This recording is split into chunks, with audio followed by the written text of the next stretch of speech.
Om Namo Bhagavate Vasudevaya. Om Namo Bhagavate Vasudevaya. Om Namo Bhagavate Vasudevaya. Narayanam Namaskritya Naram Chaiva Narottamam Devim Saraswatim Vyasam Tato Jayam Udiraye Tasmadekena Manasa Bhagavan Sattvatam-pati Shotavya Kirtitavyascha Yeya Pujascha Nityada. Today, we're reading from Srimad Bhagavatam, Canto 4, Chapter 8. Dhruva Maharaj leaves home, and we're at text number 59 and 60. And the translation is as follows. Anyone who thus engages in the devotional service of the Lord seriously and sincerely with his mind, words, and body, and who is fixed in the activities of the prescribed devotional methods, is blessed by the Lord according to his desire. If a devotee desires material religiosity, economic development, sense gratification, or liberation from the material world, he is rewarded these results. And the following are the word for word. I'll say, please repeat. Evam, thus, kayena, by the body, manasa, by the mind, vachasa, by the words, cha, also, manakatam, simply by thinking of the Lord, paricharyamanaha, engaged in the devotional service. Bhagavan, the Supreme Personality of Godhead. Bhakti-mat, according to the regulative principles of devotional service. Paricharyaya, by worshipping the Lord. Pumsam, of the devotee. Amayinam, one who is sincere and serious. Samyak, perfectly. Vajatam, engaged in devotional service. Bhavavardhanaha, the Lord who increases the ecstasy of the devotee. Sreyaha, ultimate goal. Dishati, bestows. Abhimatam, desire, yet, as they are. Dharma adishu, regarding spiritual life and economic development. Dehinam, of the conditioned souls. We'll say the translation again together. Anyone who thus engages in the devotional service of the Lord, seriously and sincerely, with his mind, words, and body, and who is fixed in the activities of the prescribed devotional methods, is blessed by the Lord according to his desire. If a devotee desires material religiosity, economic development, sense gratification, or liberation from this world, he is awarded these results. Purport: devotional service is so potent that one who renders devotional service can receive whatever he likes as a benediction from the Supreme Personality of Godhead.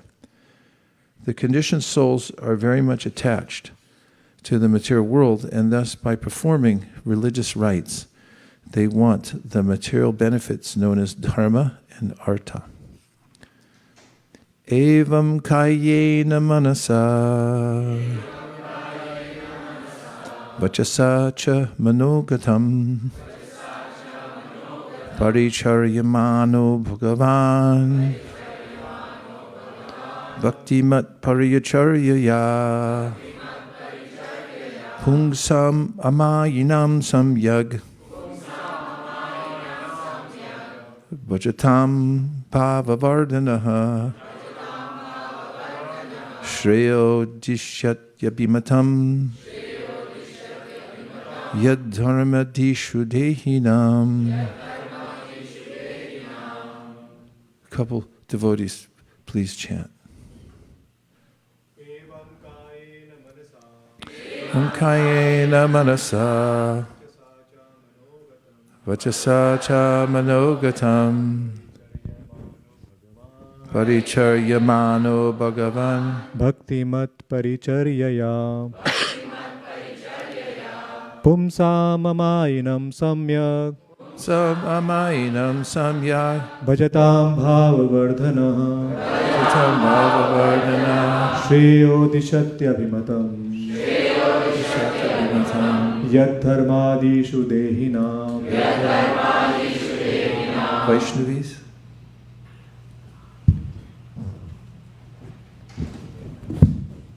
Evam kayena manasa vachasa cha manogatam paricharyamano bhagavan bhaktimat paricharyaya pumsamamaniyam samyak bhajatam bhavavardhanaha Shreyo dishatyabhimatam Yad dharmadishu dehinam. Again, anyone who thus engages in the devotional service of the Lord seriously and sincerely with his mind, words, and body, and who is fixed in the activities of the prescribed devotional methods, is blessed by the Lord according to his desire. If a devotee desires material religiosity, economic development, sense gratification, or liberation from the material world, he is awarded these results. Devotional service is so potent that one who renders devotional service can receive whatever he likes as a benediction from the Supreme Personality of Godhead. The conditioned souls are very much attached to the material world, and thus by performing religious rites, they want the material benefits known as dharma and artha. I offer my humble obeisances to His Divine Grace, A.C. Bhaktivinoda Swami Prabhupada, to the previous acharyas, and to all the assembled devotees. Vansha kalpatarupascha, kripasandabhevascha, patitanam bhavanibhyo, vaishnavebhyo namo namaha.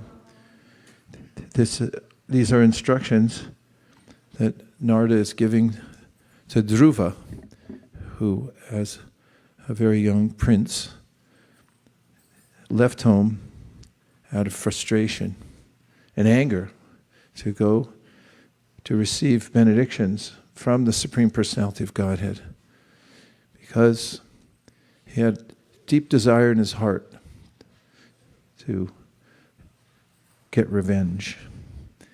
And on the way to his destination, although he had a destination in mind, other than the fact that there was a possibility for him, by the mercy of the Supreme Personality of Godhead, as instructed by his mother, to receive a benediction from the Lord, to overcome his current problem, which was that he was being denied the affection of his father in lieu of another sibling who was a half-brother.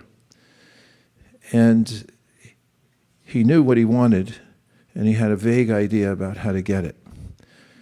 Then, by the Lord's arrangement, even though his desire was tilted towards material desire, that is, to achieve something for himself, Krishna interceded in his life by sending Narada Muni. Srila Prabhupada describes how Narada Muni had overheard the conversation that Dhruva had with his mother, indicating that he should take shelter of Krishna, and that yogis go to the forest to do so. That's the extent of her instructions. How could have Narada overheard that conversation. As Krishna says in the Bhagavad Gita, Vedaham samititani vartamanani charjuna bhavishani chabhutani mam tu vedana kaschana. He said, I know everyone and I know everything. And Krishna, who's the super soul within everyone's heart, Ishvara sarvabhutanam hridesh arjuna tistiti brahmayan sarvabhutani yantra rudrani maya, is directing every living being. And he can inform one, he can inform how to achieve him. What's more, when he perceives that someone has a sincere desire in his heart, albeit a material desire, tinged with material desire, as this was Dhruva's, that he can make an arrangement for such a person to meet a devotee. In his teachings, Lord Chaitanya's teachings to Sanatana Goswami, he describes how devotees, sadhus, they're called sadhu vaidya. Sadhu is one who's deeply absorbed in the practice of Krishna consciousness, as we hear here, Bhakti mat. They're aligned, fixed in the process of hearing and chanting and remembering Krishna. And Chaitanya Mahaprabhu told Sanatana Goswami, such devotees are sadhu vaidya. A vaidya means a doctor. And they carry with them upadesh, good advice, and also mantra. Mantra and upadesh. That's what they have in their little satchel that they carry around with them. The quintessential look of a doctor, you can tell it's a doctor even if he's selling cigarettes on television. They don't do that anymore. You guys missed that era. They wear a white lab coat and a stethoscope around their neck. That's the look of a doctor. Or that's what people accept. Oh, must be a doctor. He's got a stethoscope around his neck. The sadhu vaidya, they have a bead bag around their neck. Some neck beads. And Krishna makes an arrangement. He made an arrangement in the case of Dhruva for Narada to intercept him on his way to find Krishna. On his own, it would be very difficult, but he received testing by Narada, who told him, maybe you just go home and tolerate, and you have to learn how to deal with each kind of living entity. Who those superiors offer obeisances, those who are equals make friends, those who are inferior, you give them mercy. And Dhruva said, yeah, no, thanks, but I got to go. I'm going to find God and receive the benediction. So Narada gives him instruction, but as we see here, although Dhruva can't understand it yet, he's giving him an instruction that Krishna will fulfill any desire that you have. And that is understood by those who are mature in devotional service. Because in the beginning, although one may have a desire for devotional service, one may also have other desires to be fulfilled. Lord Chaitanya Mahaprabhu then says, na dhanam na janam na sundarim kavitam ba jagadishe kamaye mama janmani janmani shvare bhavatad bhakti rahaitu kitwai. This is a description of devotees coming to awareness that although I have other desires to fulfill from the Lord, I would rather not have them. I would like to put them aside and only ask Krishna for pure devotional service, life after life, which means that the devotee doesn't even desire liberation. And Krishna says in the Bhagavad Gita, Ye yata mam prapadyante tam stataiva bhajamyaham mam manuvartante manusya partasarvashaha. That however a living entity approaches me, I reward that person. He's fully capable of doing that. And our relationship with Krishna then becomes dynamic. It doesn't become dynamic, it always is. But when we realize that we have responsibility in the relationship, Krishna is fully capable and always ready to fulfill our desires. But then we may become self-aware, self-examining, and seeing what actually do I want. Because if I want something that everybody else has, which is proven to be futile in the end, then maybe it's not a great idea. If everybody else wants it in the world and they're ending up unfulfilled, then why should I ask for that? In fact, that's an admonition given by many of the great teachers of Bhakti. Rishabhadeva said, Nayam dehu deha bhajam nirloke kashtan kamam arhate vidbhujamye tapo divyam putrakayena sattvam shudyad yasmad brahma saukyam tvanantam. Which is, starting with, he said, observe other entities around you and see what they're after. He starts at a kind of very startling level. Let's just go examine the pigs. Not pigs in Iowa, but pigs in India. And notice that they keep their nose to the ground, and they don't like to be separated from whatever's on the ground. And that's as much as I'm going to say.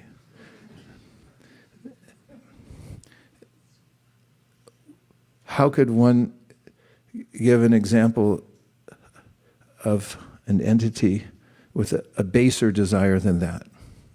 It's not possible, perhaps. So he said, notice that they have a strong desire, and they want something. By nature, they're compelled to ask for it and to receive it. In fact, they've received a body that allows them to clean up after everybody and to lie in filthy places. Is that a benediction? Not so much. Nayam deho deha bhajam nirloke kashtam kanam arhate vidbhujame. Rishabhadeva says, make a study and see what the pigs want. And then ask yourself, do you want to be a pig? And if the answer is no, then try to cultivate a higher desire. And he says how to do that. Tapo divyam putraka. He says there are ways in which you can organize your life. Tapo means don't give in to the default desires that came along with the body. They need an upgrade by nature. When you get the body, if you take the default set of desires that come with the body, it's not going to work out well. Upgrade them. And how do you do that? Tapo divyam. That sounds good. Divyam means divine. Divine austerities.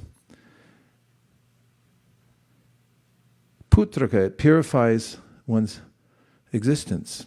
And with purified existence, one can then identify what's good for one and what's not good. Krishna gives such commonplace advice, or commonsensical advice, in the Bhagavad Gita when he says, Yehi samsparshaja bhoga, dukkha yonaya evate adyantavanta konteya nateshu ramate buddha. Learn to be intelligent. An intelligent person studies the world and notices the effects of interaction with it. And such a person, he says, doesn't seek happiness from sparsha or touching the senses to their objects because it's temporary, it comes and goes. If you go more deeply within it, you'll find that the interaction of the senses with the world becomes entangling. There is a way in bhakti that one can interact with the world with one's senses and not become entangled. That's bhakti mat, or the process of bhakti. But first one can analyze the world and see that if the pleasure that I seek from interacting with the world, as good as it looks right now, there's a surprise behind it all, which is that you'll be ensnared, caught by it. And it's very difficult to get out. So he says, Adyantavanta Kaunteya, O son of Kunti, Arjuna, the person who's wise analyzes what's good for him or her, and then engages the senses in Krishna service and not in the temporary service that the senses are asking for, sense gratification. And putraka yena sattvam. Tapodivyam means the alternative is that one uses one's senses for serving Krishna. Sarvopadi vanirmuktam tatpratvena nirmalam rishikena rishikesha sevanam bhakti ruchite. The process of bhakti is defined as using one's senses in the service of Govinda. He has perfect senses. And when we please Krishna's senses, we naturally become pleased. He's the master of our senses also, Rishikesh. And this is the formula for success. And this is what tapo divyam means. We recognize that Krishna is the supreme enjoyer, which means he can enjoy his senses unlimitedly. We can also enjoy our senses as servants of Krishna's senses. And when we use our senses just to please Krishna, then our senses naturally become satisfied. When we engage them independently and try to enjoy the senses outside of pleasing Krishna's senses, then our senses become addicted to sense objects and we become frustrated and we feel misery. Govinda, the master of the senses, is a person. And therefore, he has senses. And there are ways in devotional service that we can please his senses. One of the ways is to be a vessel ourselves for hearing about Krishna. In fact, in the 13th chapter of the Bhagavad Gita, Krishna describes how his hands, legs, ears, eyes are everywhere. Those were part and parcel of Krishna. If we engage our senses in hearing about Krishna, Krishna becomes satisfied. That satisfies his senses because we're part and parcel of him. And we're using our independence, our free will to hear about him. Then he becomes satisfied. Well, how satisfied could he be from us hearing about him? That's described in the second verse of the Bhagavatam. Dharma prochita kaitavotra paramo nirmatsaranam satyam. Atat sadyo hridyavarudyate trakriti bishushu shabis takshanat. What a thing to say right off the bat. That's a baseball metaphor. That if you use your senses to hear about Krishna, how hard could that be? First of all, that's not in the verse, I'm just asking. Then Krishna becomes satisfied. So much so that it says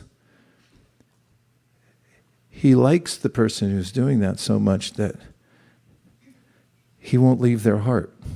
Of course, he doesn't leave anyway, but it's poetical in a way that his presence becomes augmented in one's heart when one hears about Krishna because Krishna is pleased.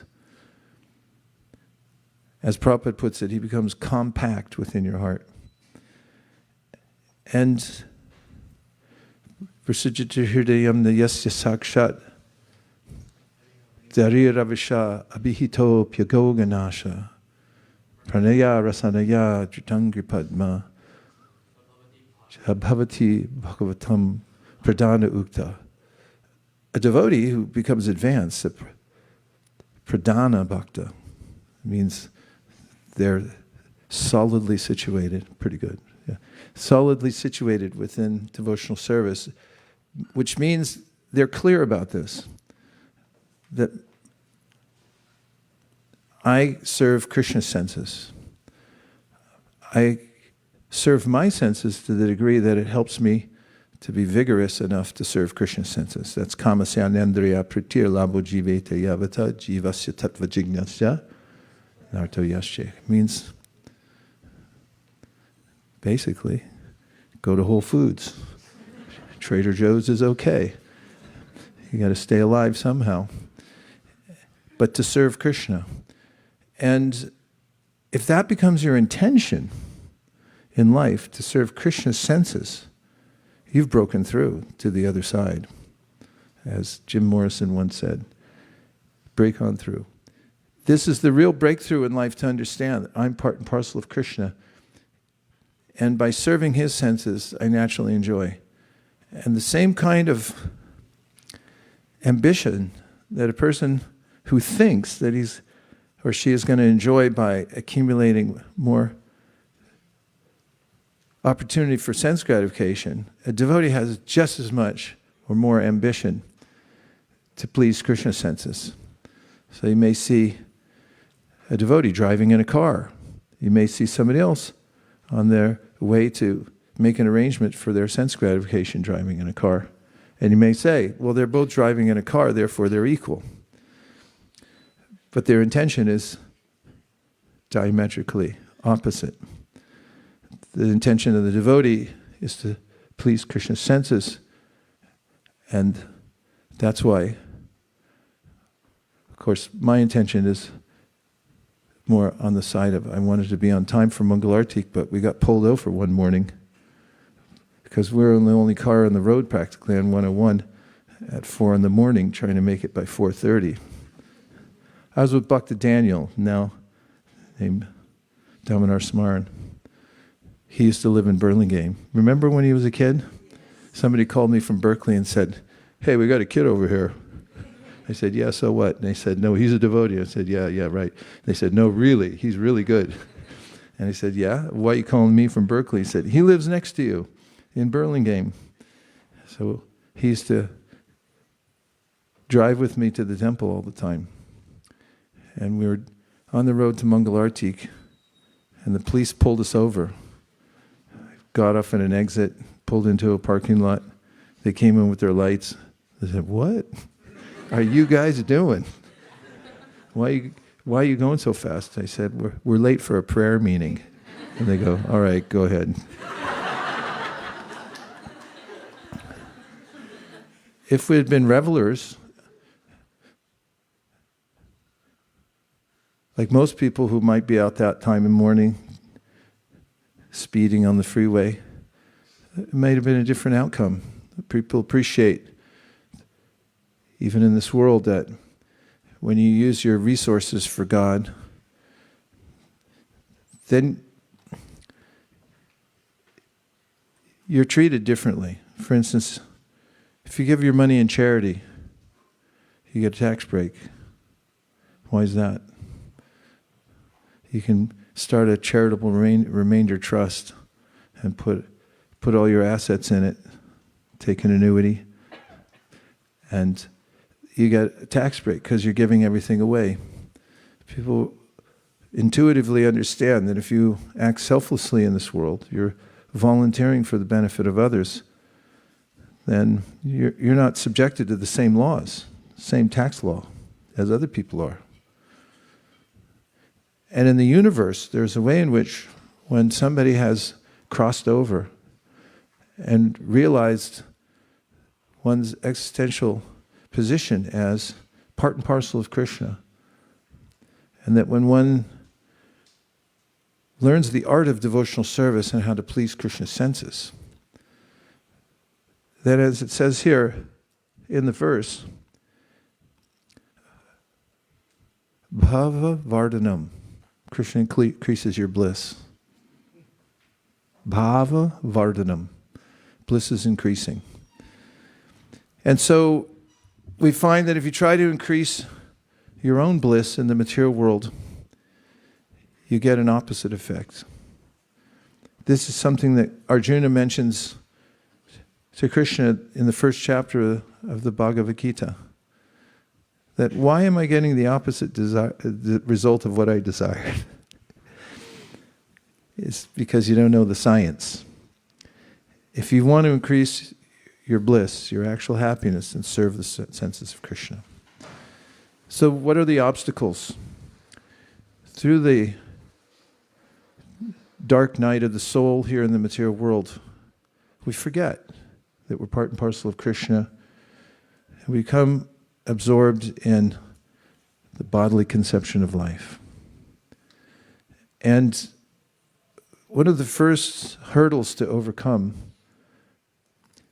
is one that everyone sees but then doesn't recognize. You see it but you don't recognize. As Shukadeva says at the beginning of the Bhagavatam, Deha patra kalatradeshu atmasaini sasatsapi tesham pramadhunitanam pasyanapina pashyati. Pasyanapina pashyati means that you see it but you don't get it. You don't understand what you're seeing. And that is that all the attachments that you have to the material world, attachments means you're trying to control them and keep them in place because that's your identity. They're causing you great anxiety.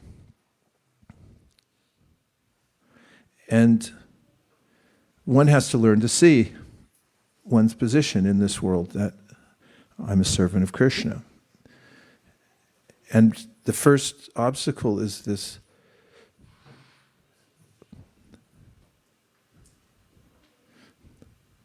unnatural attachment to temporary things. Unnatural because we're permanent. Everything else is not in this world.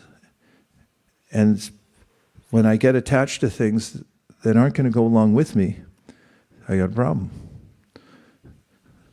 And so the first lesson is to know the categories of the world, what to be attached to and what not to be attached to. That requires intelligence in the mode of goodness. What to do and what not to do. In passion, you get it reversed. And in ignorance, you don't know anything.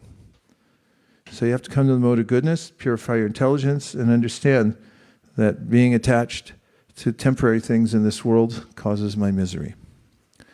And then there's a phenomena of fear.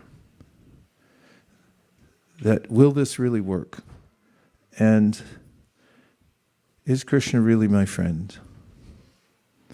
And then there's anger. It's the kind of anger that people who sometimes lose cognition of who they are express towards a doctor who's trying to save them. In many cases, people have been in a diabetic coma and then are given a shot of insulin. When they're awakening, they're in a liminal state and they try to attack the doctor. Because they just see someone there and they don't know who they are.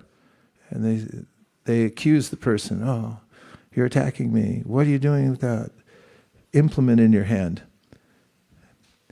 And when one's waking up from the dream of the material world, the stupor, being in a stupor. How's that spelled? S-T-U? Is it just one P?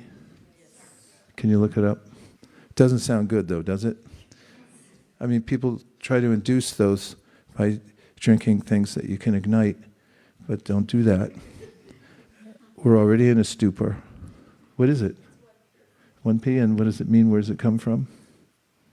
For our daily word, we're behind in our research. Stupor is a noun which is from the late 14th century. In medicine, it can mean insensibility or numbness, and it's also a state of amazement. It's from Latin stupor, which is also, from stupere, which means to be stunned. Stunned. So waking up from the material dream, we may notice that we're inordinately attached to matter. And even when we don't want it anymore, and we realize Veda dukkhatmakam kamams, it leads to misery. It's still like, yeah, but I still can't let it go. Let go, I can't. Prabhupada gave the example once of monkey trap. We put a pot with a thin neck, and then you put these nuts at the bottom, and the monkey puts his hand in the pot, grabs the nut, now it's too big to pull his fist out. And he'll scream, and you go like, well, just let go of the nut. It's like, Murr. And so that's attachment to the material world. That's troublesome and it hurts. And then there's fear that what if I let go and I don't get anything? And therefore we need coaching from those who are apparently doing better than we are and who are not enamored of the material world. And they say, look, see, I'm not holding on to anything and I'm okay. It takes a lot of convincing to talk a dog off a meat wagon. And then there's anger from coming out of the stupor and accusing everybody that you put me in this stupor. And maybe not. Maybe it's genetically you have diabetes and you went into a coma. And somebody's trying to help you coming out, but you don't recognize it yet. Vita raga bhaya krodha. And when we're able to come out of these various conditions, unreasonable conditions, unnatural conditions, and come to a conclusion that my only purpose in life is to use my senses in the service of Krishna. Hearing and chanting, you can use your tongue. Atashri Krishna namadi, nabhaved grayam indre, sevamukhi jivado, swayameva spratyada. It's recommended. You can serve God by your tongue if you just use your tongue to chant His names and speak about Him. That can be tested. And then there are other ways in which to engage the senses. And gradually, that inordinate connection to the material world, unnatural connection, is purged from one's heart, the desire.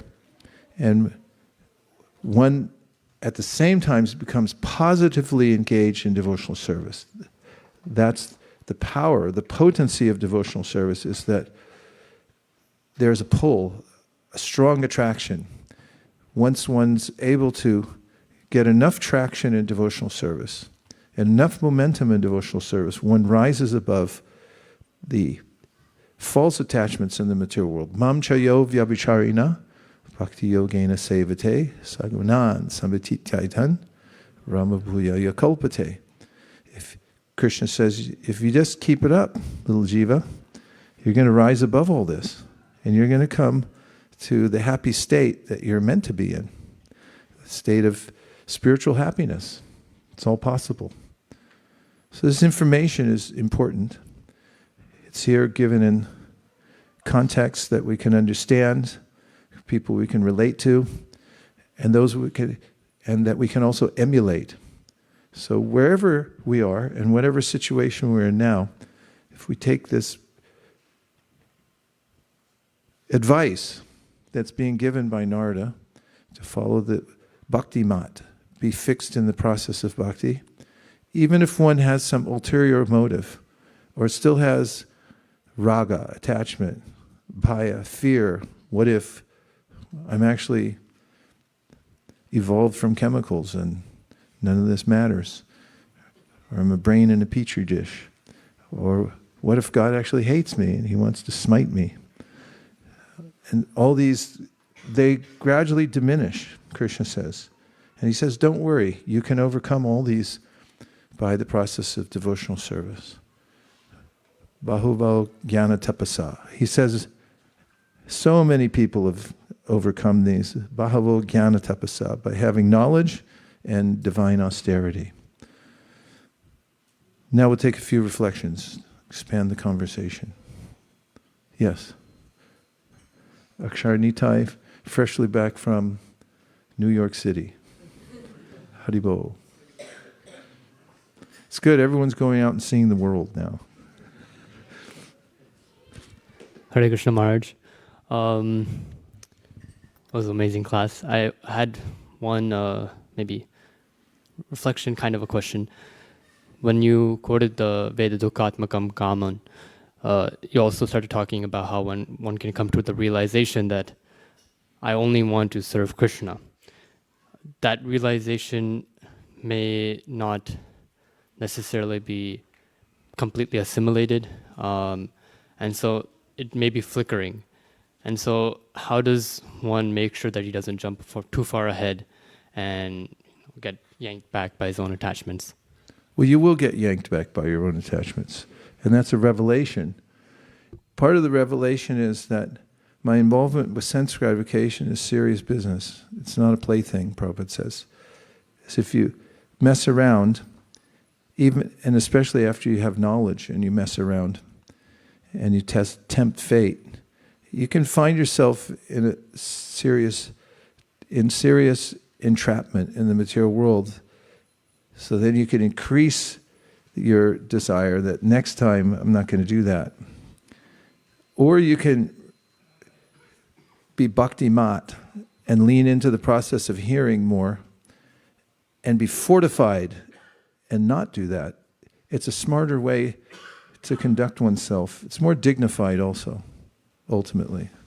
Although Krishna says anyone who has an intention for devotional service, even if they fall on the path of devotional service, they're still dignified because they're still trying. But a direct route is get it together and really try to not get diverted. And because sense gratification is all pervasive, if one finds oneself challenged by it, then you know what to do. It's come back to the processes that liberate you from the obligation to be like a pig. Pigs don't chant Hare Krishna, except for Raha. Pigs just keep their nose to the ground. They're forced to do that for a whole lifetime at least, to keep their nose on the ground. And you can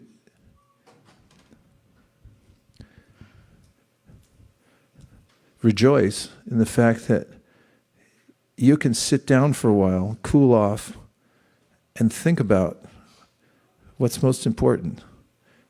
And even if you can't figure that out, if you chant Hare Krishna, Vasudeve Bhagavati Bhakti Yoga Prayojita Jana Yashuvayaragyam Gyanam Chayar Haitukam. If you do the direct process of connecting to Krishna, then all of a sudden you get smart. Like Dennis the Menace once said in a comic I read when I was a kid. He told Mr. Wilson, ice cream makes me smart. But it's actually chanting Hare Krishna that makes you smart. You become detached. It's not the same as eating ice cream. But if you use your intelligence to understand that there is a source of knowledge, there are those who are dignified, who are not profaned by material desire and attachment to the material world in the same way, and we take shelter of them. Humble sages, we say, I will emulate them. We can keep pulling back towards safety.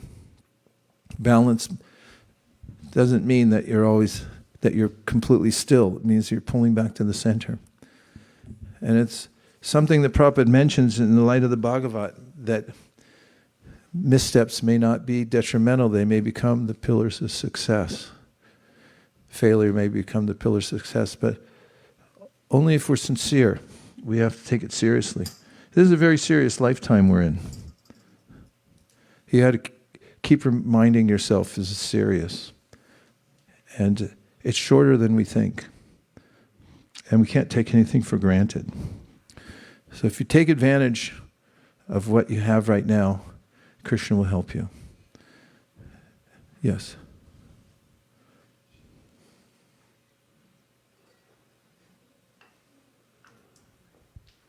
Hi, Krishna Maharaj. I have a question which is not directly related to the class, but so here it is. A friend of mine, I urged her to visit Mayapur on her India trip recently, and she visited it.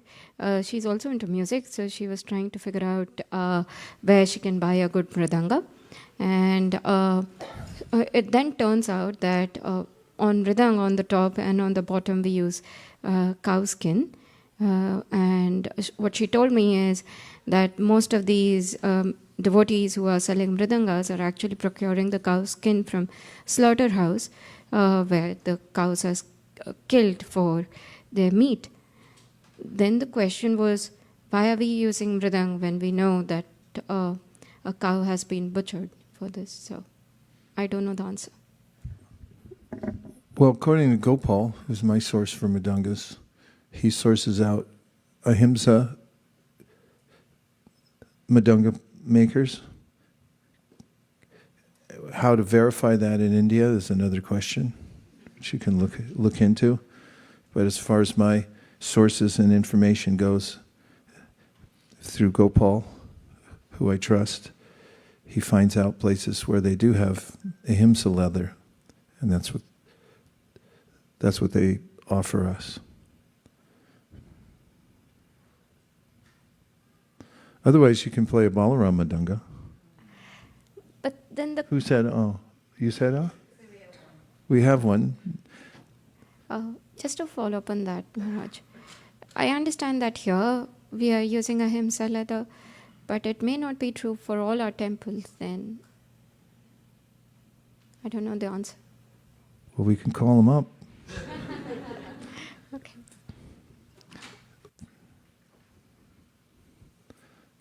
Yes.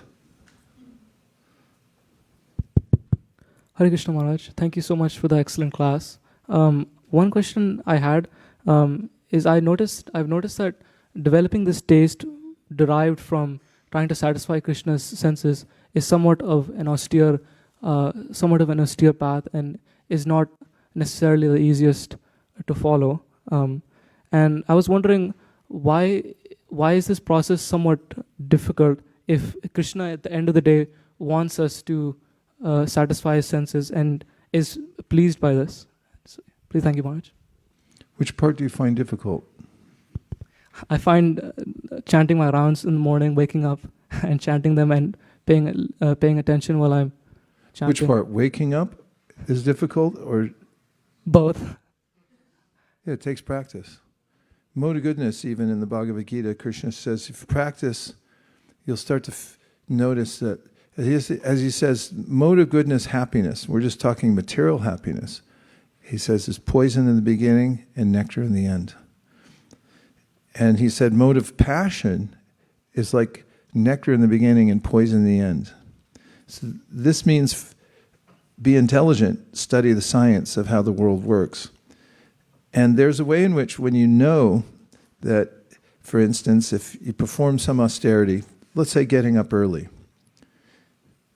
Even materialists know that. There's books out there now, wake up early, 5 a.m., we get up earlier than that.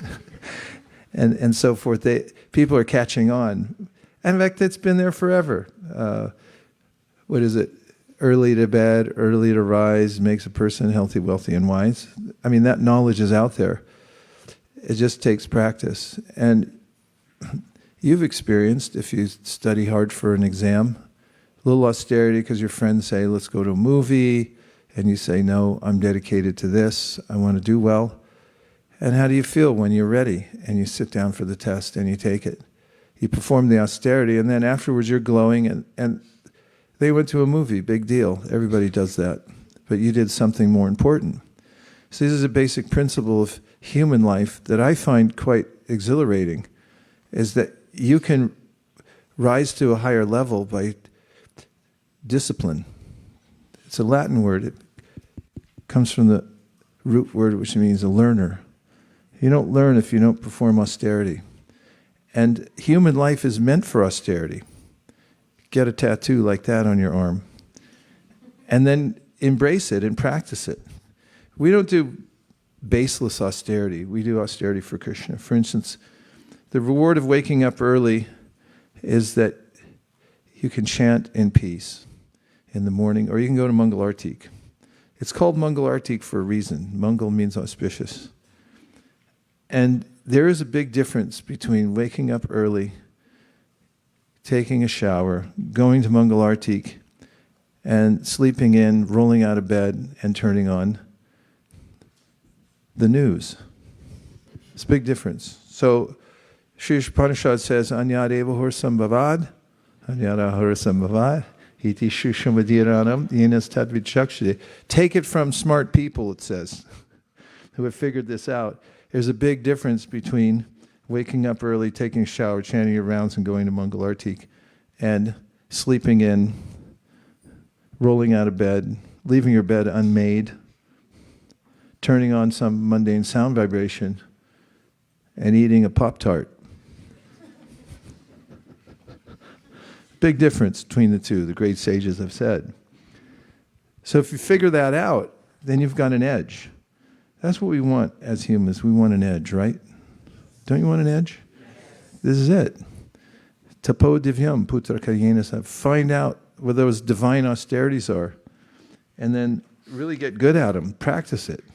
And then you find that you feel illuminated rather than morose and dependent on your senses to tell you what to do next. You use your intelligence, Krishna says, to start with, evam buddhi param buddhva.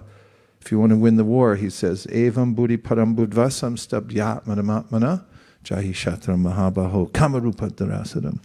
Conquer over these unnatural attachments to lust in the material world by using your intelligence to start with long enough so that you can get a taste.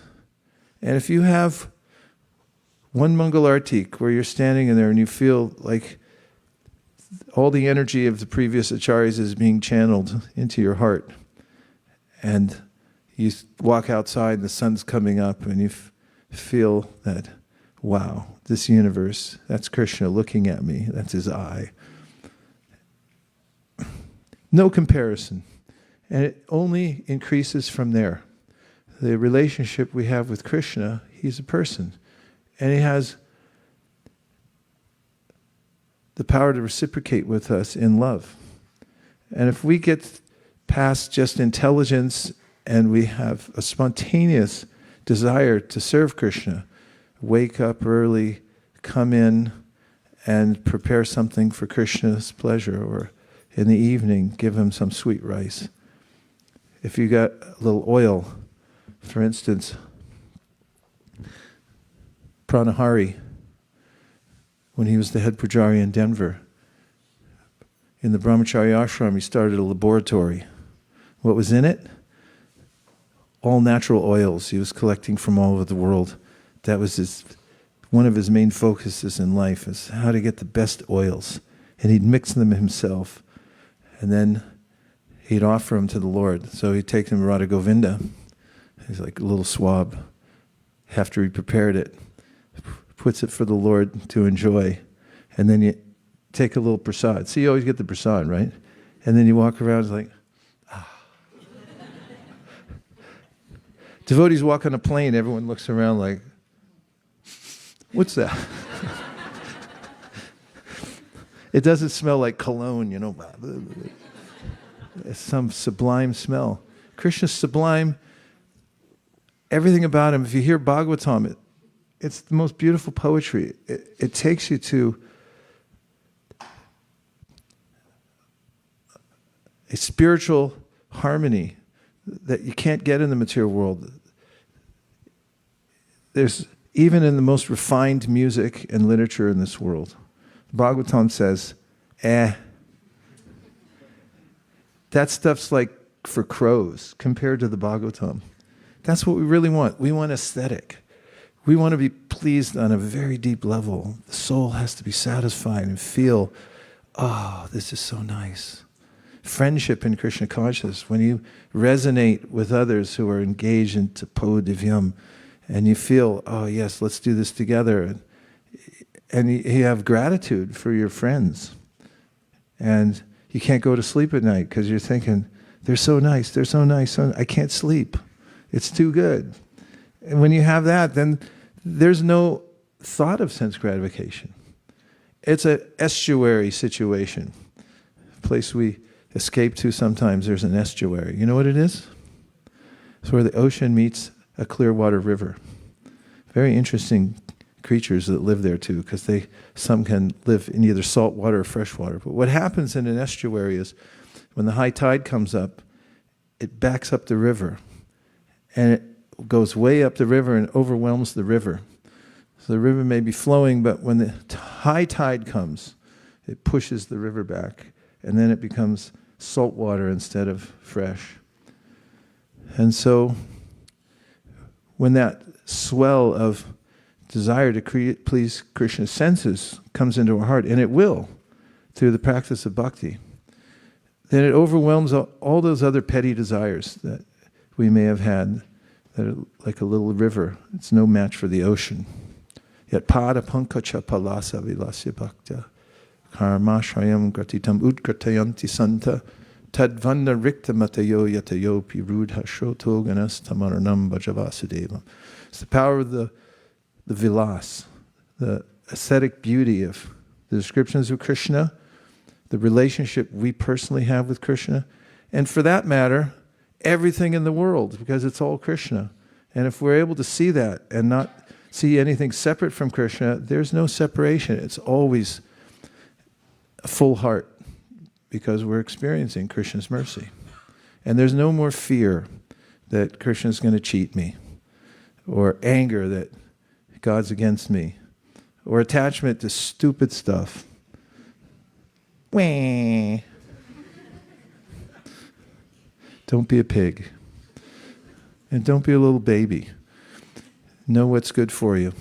And take it. That's the excitement of human life with bhakti sadhana.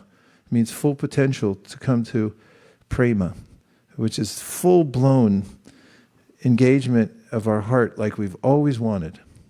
Like we always tried for in this material world and we've never gotten. We want that experience, unlimited experience. Like Prabhupada said, you're in the desert. You need water. You ate some of those mukkan earlier. You know mukkan, they're like little sponges. You eat enough of them. You're walking in the desert. You got to have a glass of water. Sometimes they'll give you water. And the guy comes over with an eyedropper and says, here you go. One drop. That's what you get. That's the material world, Prabhupada said. Yeah, okay. Can't say there's no pleasure here, right? But it's not enough. We want an ocean of clear water. And we want to quench that thirst really deep down inside. And deyam sada paribhavagnam abhishtadoham. It's the thing that we really want. We don't even know it because we're in a diabetic coma. We're just coming out of it. We think, I want this, I want that. We're attacking everybody, blaming everybody.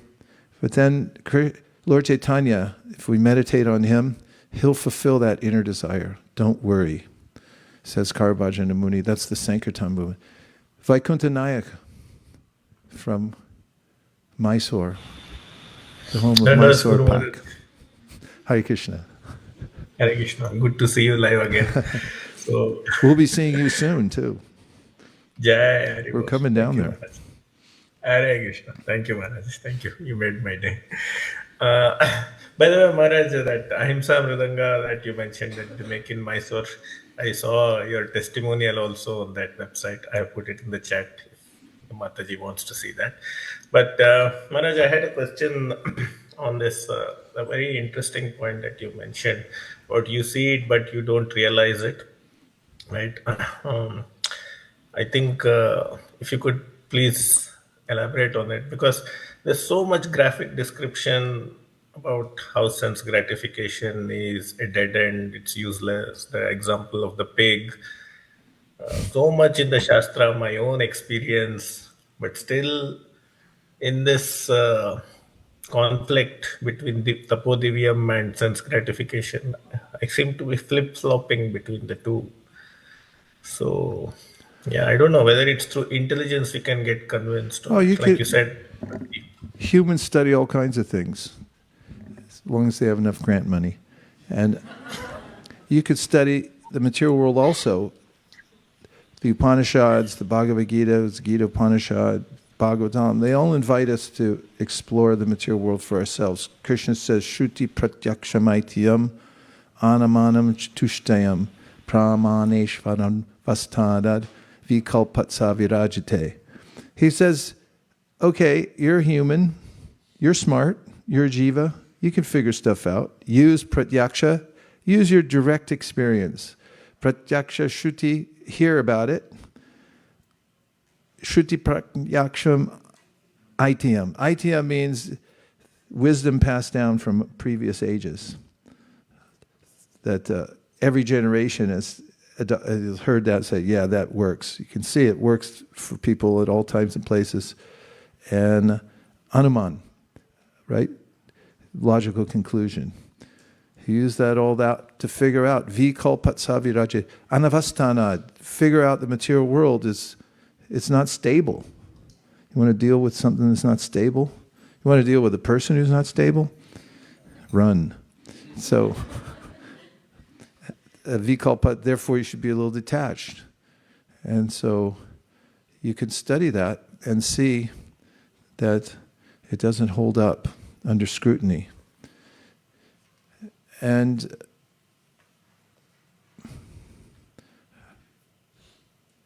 then you can use your intelligence to understand that the material world's temporary. But it takes practice. And it also takes good association, because when you have good association, it becomes more natural. We develop the qualities of those that we associate with. And therefore, several times in the Upadeshamrita, Rupa Goswami says, be careful who you spend time with. Try to be with people who are more advanced than yourself. And there's a kind of magic in it that you become more advanced. Who else do we have there? Jai Kanai's there. It's a big day. Go ahead, Jai Kanai. Hare Krishna Maharaj, Dandavat Pranam. Thank you for the very, very nectarian class. I particularly needed that. I have a question. Is there a hierarchy in devotional service activities? Like, people who are placed on the periphery, they are not too far from the temple and they are not too near to the temple as well. Sometimes you have to choose between, completing your routine where you are placed, or leave that halfway and go try to attend a program in the temple, for example, the class in the temple. So how to basically decide, which one is more beneficial, or how to decide between the two. And a follow-up question is... Wait a minute. You can't give a follow-up question along with the first question. Okay, I have two questions, that means. Sorry. Oh, for the first one, just ask ChatGPT. Ask it everything. He knows everything. Tell him how far away you live, or her, I don't know, ChatGPT. They, them, him, they. That you live such and such miles away, what's the best program? Best thing is to find something that you can follow steadily. Get on a program where you can be consistent over time. Consistency is king in practice of devotional service. Get consistent and stay on a program. And once you feel confident that you've got it down at the level that you can do it now, whether it's coming to the temple every day or whenever, if you can do it on a regular basis, you live away once a month, or whatever you can add into your schedule. And once you've achieved consistency in a certain level of practice, then move your foot to the next rung. That's Bhaktivinoda's advice in the Caitanya-sikṣāmṛta. He said, if you try to run up the ladder too fast, you're going to slip and fall off. If you're too timid and you don't put your foot on the rung, and you say, I can't do it, that's illegal. Yes, you can. But just get comfortable. At least put the first rung. We say something more than 0, not less than 1. And once you're confident there, he says, then move your foot to the next rung and move up. There's no fun staying down at a lower level and wallowing in it. Sometimes people who beg for a living, they have to look forlorn all day long, because otherwise people won't give them money. And then they have to stay in that position because that's their livelihood. So don't make a livelihood out of being not advanced. Just genuinely advance and be humble, and then appreciate the fact that you've got unlimited steps you can take and try to move up. That's the excitement of life with devotional service. So if you live at a distance where you can reasonably make it a couple times a week, that's one of the main philosophies of our ISV, because everyone lives somewhere else. Some of you live a long way away. And we started talking early on at ISV about the 5 main processes of devotional service that Lord Chaitanya says are so potent that even if you have a little contact with them, then you'll be successful. But if you could move close to the temple and be there on a regular basis, the closer you get, it's like internet, the more likely you are to be there on a regular basis. But somehow or other, yena tena prakarena mana krishna niveshaya, that's the rule that supersedes all other rules. Somehow or other, remember Krishna and never forget him. So if you live, Prema Niketana Prabhu was in Delhi and he was housebound, he had health problems. Unfortunately, he passed. We loved him so much, Prema Niketana. And somehow or other, in his apartment in Delhi, he always stayed in touch with devotees, because he had his whole setup in his room where he'd be at Mangalartik on Zoom, watching in Mayapur, then he'd switch over to another place. All around the world, there's always something going on. And he was totally absorbed there. Chant 64 rounds a day, stayed in his little room. Sometimes he drove us to Vrindavan. But you do what you have to do to stay constant in devotional service, because life is difficult sometimes and you have to move here and there. Wherever you go, try to find a way to stay in touch with devotional service. When we first moved to the Bay Area,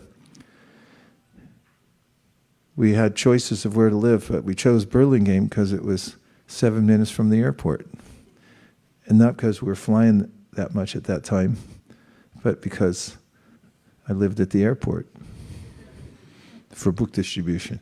And I think it was Nirkula's wisdom. She said, yeah, if we live farther away, it's going to be much harder. Every minute further away you live from your service means that you have to think about it a little more before you go. But 7.5 minutes, I could do the Ishapanishad and the Upadeshamrita and I'd be there in my spot.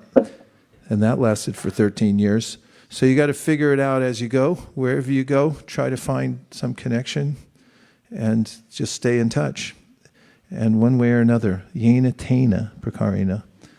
So today is a big day for ISV, as is every day practically nowadays. Have you noticed that? Something shifted. We're sort of overflooding the Bay Area. In many different places, many different programs, everyone growing up, taking on services, traveling all over the world, some coming back. Madhuri Saki, welcome back.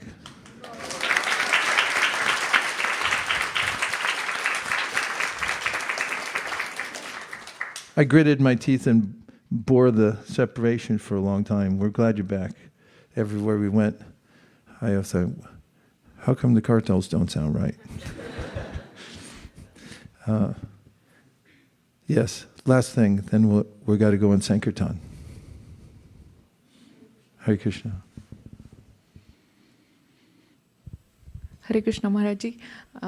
So when we decide to engage our senses in Krishna consciousness, and we are determined, it's easy for the senses, but it's very difficult for the mind.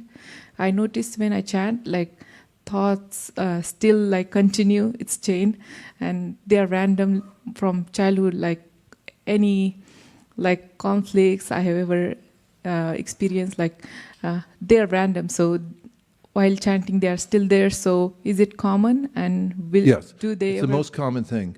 Most people's minds are affected by rajas and tamas, because that's the environment of the world. So it's no wonder the mind's still going for Does various it ever objects. go away? Yes, it does.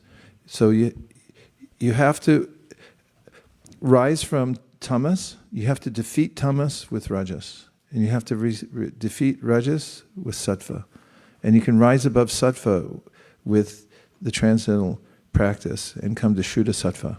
So it's a stair step your way up, and practice. And there's a way you should practice. You should practice hard and a lot. And if you practice a lot, then you'll notice that you're making advancement. There's nothing as encouraging as making progress, because then you realize that it's at hand. It takes austerity. You get out of it what you put into it. It's not some magic thing where, okay, Mom, I want to learn to play the violin. Okay, I'll get you lessons, and then you come home and you don't practice, you watch TV instead.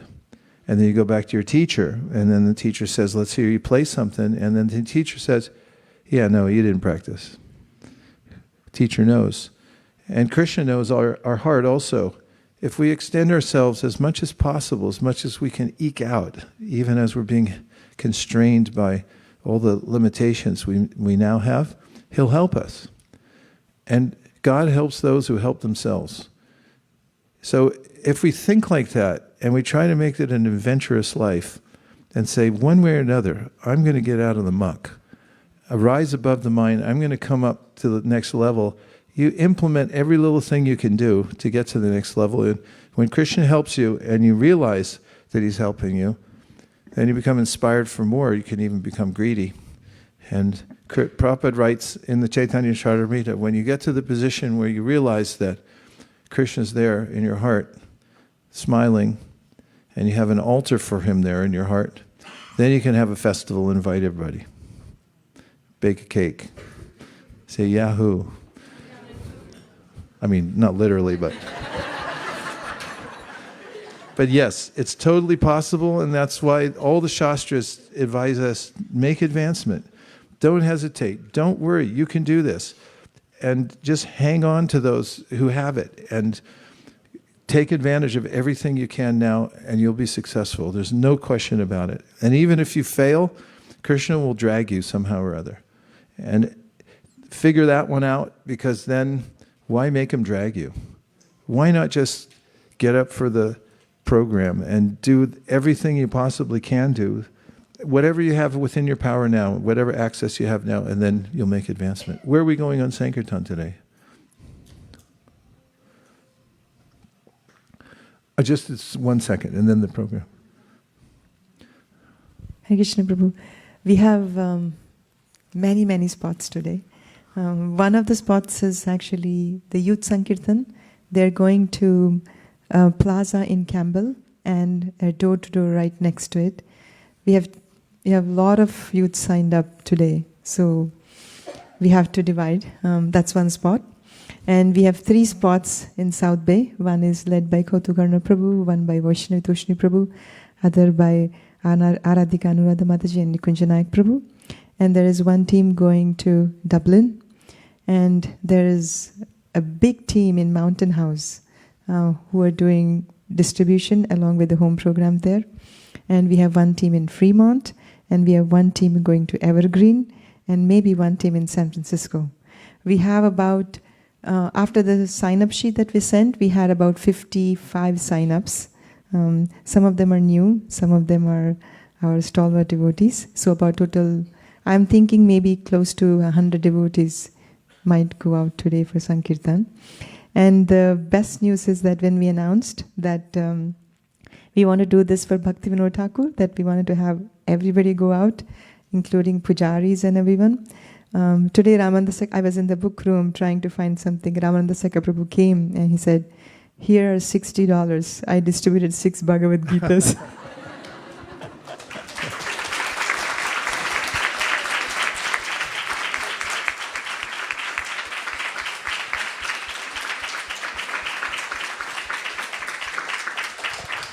I was thinking if Ramanandasaka Prabhu can find time to go on book distribution, then I think we all can try as well. So today is a wonderful opportunity, very nice weather, and Hansapriya made very nice prasadam, but you only get if you go on book distribution and if you signed up already. Otherwise, first come first serve, we'll hand out the boxes to have signed up. Should I tell a menu or no? Okay. Whatever it takes to go out, that's what Hansapriya says. Anyway, I want to keep the menu secret so you can take a look at it when you get the boxes.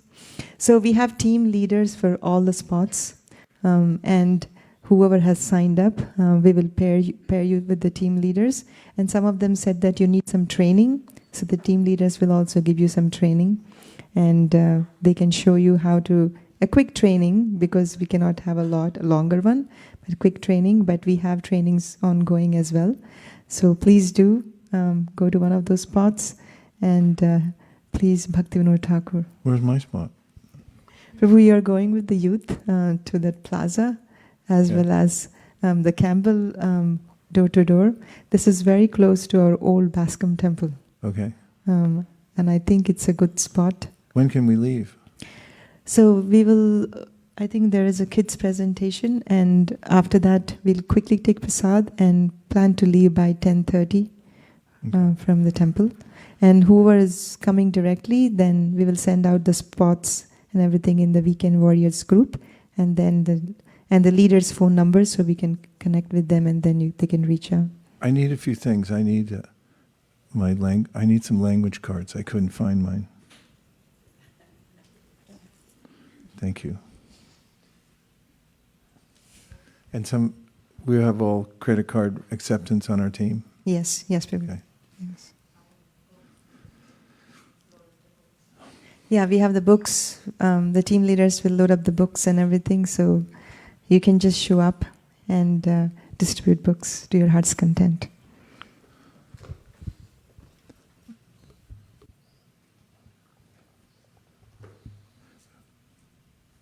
We're at a new phase in our community. It's spreading all over the place. That's a good thing. And it's a great opportunity to take responsibility. For expansion, everyone has to take some responsibility to help some service expand. As I'm looking out, I realize I'm preaching to the choir, because everywhere I look, devotees are taking such responsibility.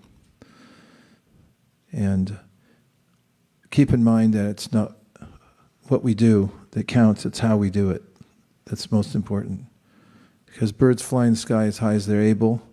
The sky's unlimited, no matter what result we're getting. Main point is having loving devotion, relationships with devotees, being kind to all living entities. When we go on book distribution, leave everyone with a good impression. Malini told me about this even recently at a venue. We were all working and said, you don't see it at first, but you see it later on when you treat people kindly and with respect. It goes into their heart, and they do come back later and appreciate that you have something of value because you were able to do that. Not many people are. So it's our mode here to represent Srila Prabhupada and Krishna, be very respectful to all living beings. And thank you everybody for maintaining such a high level of devotional service. And let's take this next phase and whatever Krishna has in store for us, and take every inch he gives us to expand Krishna consciousness around the Bay Area, and thus fulfill the desire of Srila Rupa Goswami. Dear Srila Prabhupada, dear Shri Chaitanya Mahaprabhu, Shri Shri Panchatattva, Shri Shri Radha Madan Mohan, Shri Shri Lakshmi Nrsingadev, if you so desire, please inspire everybody in ISV, everyone who's listening online, to go out on book distribution today and distribute at least 5 books. Thank you for considering our request. Om Tat Sat. Everyone agrees with this prayer in whole or in part?